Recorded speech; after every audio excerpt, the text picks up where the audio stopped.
Last, natapos na ang problema sa aming motorsiklo for 3 years.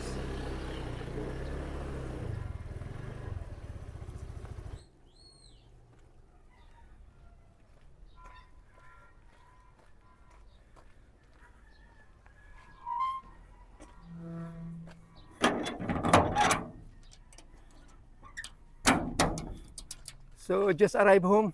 So, for 3 years yung Rosiplex i-update ko. Naka-flat, pinalitan ko ng gulong, kaya nag-suggest yung mechanic na i-tubeless, kaya na-tubeless na, tapos naglagdag ng brake fluid. So pakita ko sa inyo kung anong inaayos nito. Pati yung rosca sa plate ko, pinalitan ko. Ito na yung tubeless, makikita ninyo. Focus yun, ang pito niya, iba na ang itsura. So ito yung gulong. Saan na yung pangalan? Saan ba yun? Wala dito, dun sa kabila. Yan. So yan ang pangalan ng gulong, CST na tubeless. So yung lumang gulong, iniwan ko na lang. Tapos dito sa harap, siyempre kailangan pag tubeless sa likod, tubeless lang dito sa harap. So sana yun. So yun ang pito ng tubeless. Maklaro. Ito na.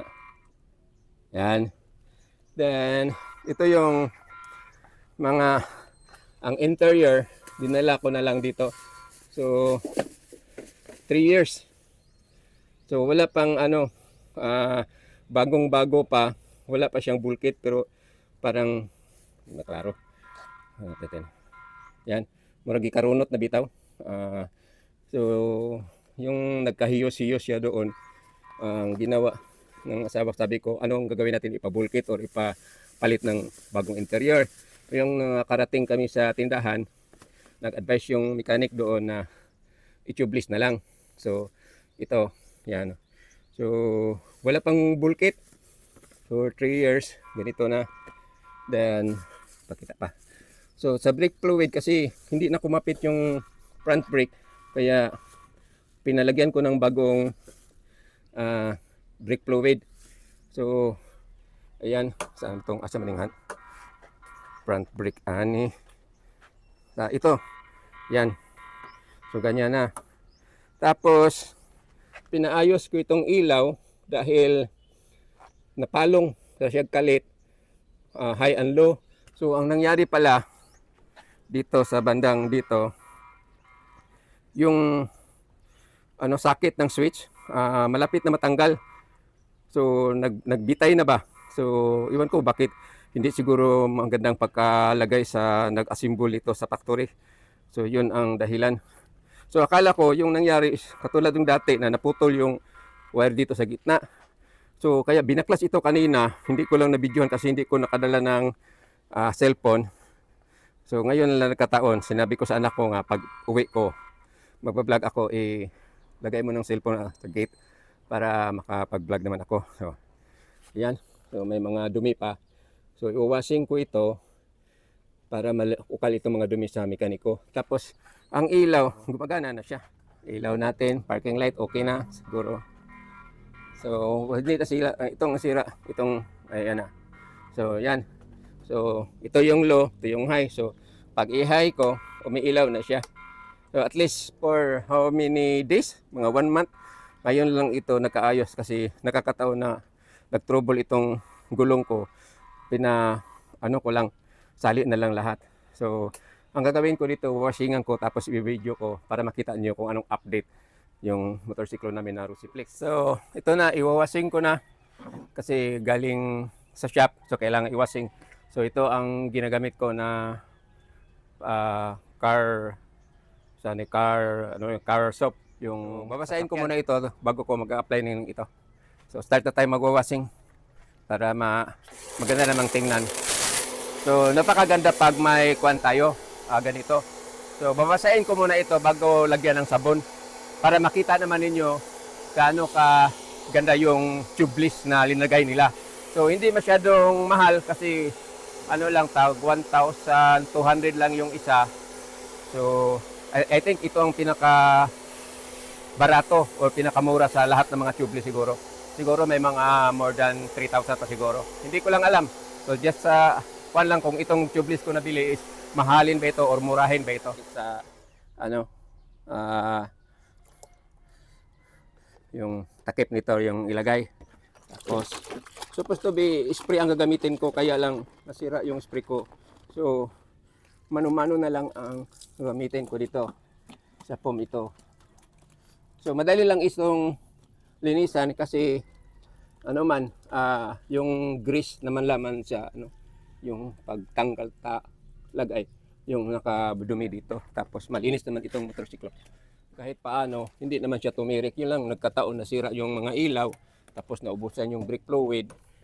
Kaya linagyan naman ng mekaniko, ayos naman. Tapos pinalitan ng tubeless. So parang balik brand new. Ang kulang na lang dito, ito na lang yung pulley change o anong tawag yun, yung mga bula-bula pa dyan. Yun ang papalitan. So next time na lang pag magkapira na naman ulit.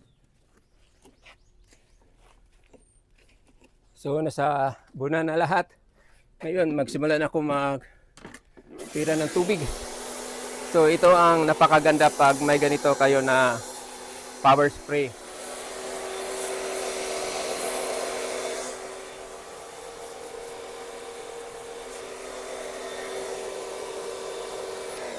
So since tapos na ako, kailangan pa itong tuyuin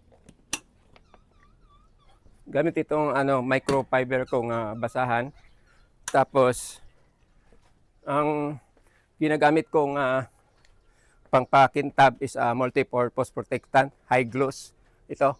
So mabibili lang ito ninyo sa soaking tindahan. Tapos is di natin maiwasan may gasgas sa headlight. So ito ang ginagamit ko. It is scratch and swear. Paano yung pagbasa remover. So yan, so matagal ito sa akin. Tapos ito nakakatutulong sa mga scratches dito. So i-apply ko ito mamaya. Tapos i-dry ko muna bago mag-apply ako dito.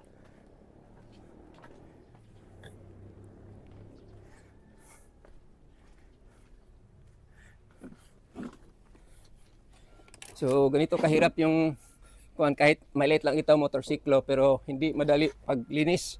Ang matagalan dahil kasi ang dami po bang ina-apply. Basta gusto mong ma-maintain mo yung motorsiklo. After this, lagyan ko na ito ng yung papakintab. Then makita nyo mamaya. So ito na, isi-check mo lang ito. Tapos mag-apply na ako ng yung pagpakintab. So spray mo lang sa mga area. Tapos pupunasan mo.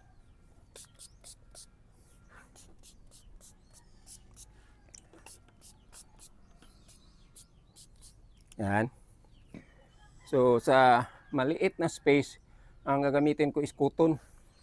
So itong punas ko hindi pure cotton. Yan. So makikita nyo sa plastic niya, naging darker yung plastic niya, tapos kumikintab na. So yun lang ang sikreto dito para ma-maintain yung sasakyan nyo. Maintenance. Kita natin, ipo-focus ko ito mamaya yung area na nilalagyan ko ng pangpakintab.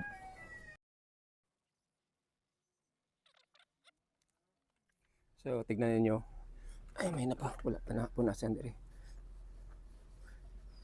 Yan. So tignan niyo gaano ka kintab. Yan. 'Di ba? Sobrang kintab, parang mukhang bago. So yun ang itsura ng aming motorsiklo. So ito yung gulong niya, as na-mention, pakita ko na kanina sa inyong pito. So yun ang pito na tubeless, may rubber dito para hindi sumisingaw. So yun na. So patuloy ko itong paglalagay ng pakintab. So para makita nyo sa malapitan, ito ang ginamit ko.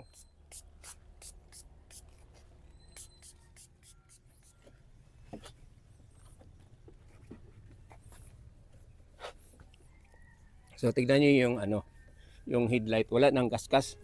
I-applyan ko ng tapos makintab na siya. Parang bago. So since natatapos na ako sa paglagay ng pagpakitab itong motorsiklo namin, so ito lang ma-share ko sa inyo for this morning. Pakita ko sa inyo yung ginagamit ko sa aking pag-washing. Ang daming sangkot dito. So, pangtanggal ng scratch, ito. Sabon na ginamit ko. Tapos itong pangpakitab. So, just sharing lang po about update of our Crucifix motorcycle na until now for 3 years still in good condition. So, may mga minor lang kami na inaayos. Although hindi na maayos yung ano niya, gauge, fuel gauge. Magbiblink na lang. So, okay lang yun. So, maraming salamat sa panonood. God bless you all. Have a nice morning ahead of you. Bye-bye.